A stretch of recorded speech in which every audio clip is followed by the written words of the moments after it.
Welcome to Cloud AI. The US dollar has been the dominant world reserve currency since the end of World War II. And it has remained relatively stable and attractive due to the size of the US economy, the depth and liquidity of its financial markets, and the stability of its political system.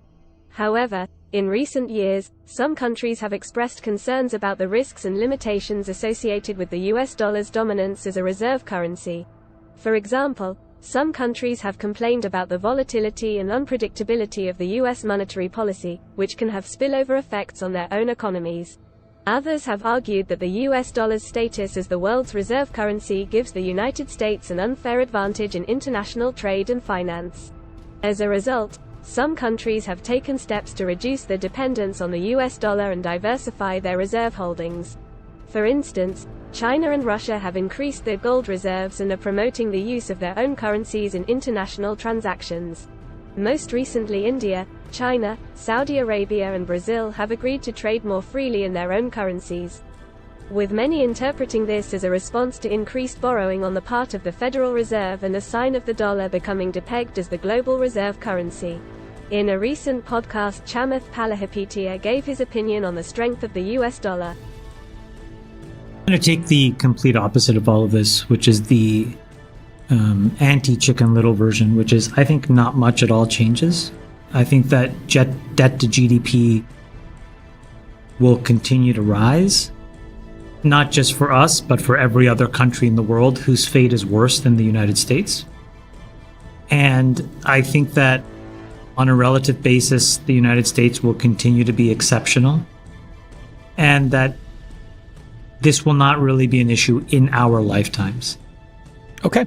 And I'm not saying that's a good thing, and I'm not saying that's a just thing, and I'm not saying that's what I want to happen, but pragmatically, I think that that's what will happen. And I don't think that there is a magic number where all of a sudden things start to break, where there's some magic number for debt to GDP where all of a sudden everybody finds religion. Instead, I think that it just creeps higher. And by the way, if you look at where debt to GDP was at the turn of the 19th century, and then what happened through to World War II, what we've really done is, we've retraced a lot as well. So there have been moments where we've been out over our ski tips a lot.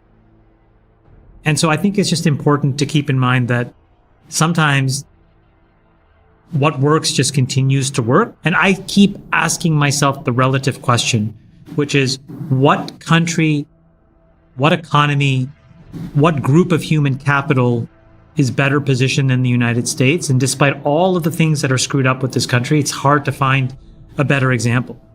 For Chamath, the US economy and financial markets remain the largest and most liquid in the world. And the US dollar is still widely accepted as a medium of exchange and a store of value. The US also has a long-standing and reliable system of financial regulation and legal infrastructure that inspires confidence among investors and market participants.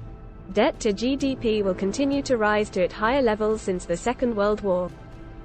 And whilst relatively speaking this doesn't spell disaster for the United States dollar, Chamath leaves it very much open as to how this will affect other countries around the world. Here is what he had to say about the effects of rising debt on other economies. Because the euro is in the same amount of trouble.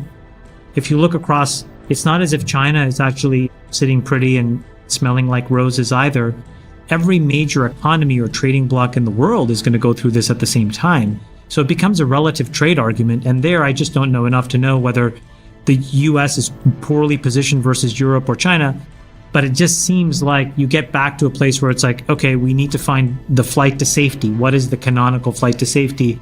If it's not a commodity like gold, it's probably the dollar until it's not.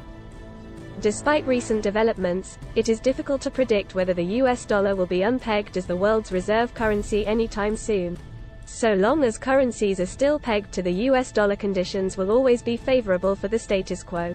What is unclear is the level of impact of increased US debt to other economies. Could changes in economic and political conditions potentially lead to a shift away from the US dollar's dominance as a reserve currency in the future? Additionally, could the creation of new digital currencies, such as Bitcoin and Ethereum, challenge the dominance of traditional reserve currencies like the US dollar? Let me know what you think in the comments section below. And if you enjoyed this content, please don't forget to like and subscribe to this channel.